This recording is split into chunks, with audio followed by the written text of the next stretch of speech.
ایک زمانے کی بات ہے، ایک غریب لڑکا تھا جس کا نام علالدین تھا۔ وہ اپنی بیوہ ماں کے ساتھ ایک چھوٹے سے گاؤں میں رہتا تھا۔ ان کے پاس بہت کم وسائل تھے اور علالدین ایک ناسمجھ اور لاپرواہ لڑکا تھا۔ ایک دن ایک جادوگر گاؤں میں آیا اور علالدین کو تلاش کرنے لگا۔ وہ جادوگر ایک چالاک آدمی تھا اور علالدین کو یقین دلایا کہ وہ اس کا چچا ہے۔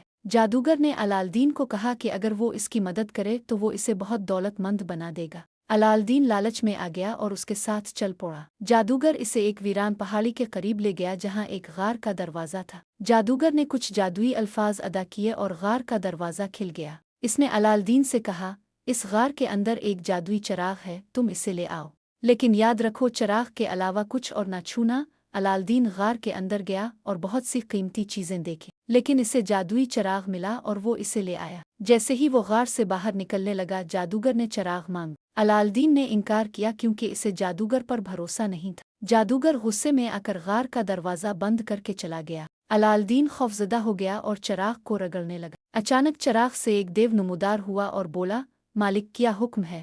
علالدین حیران رہ گیا لیکن جلدی سے کہا، مجھے اس غار سے باہر نکالو۔ دیو نے فوراً حکم کی تعمیل کی اور علالدین کو اس کی ماں کے پاس پہنچا دیا۔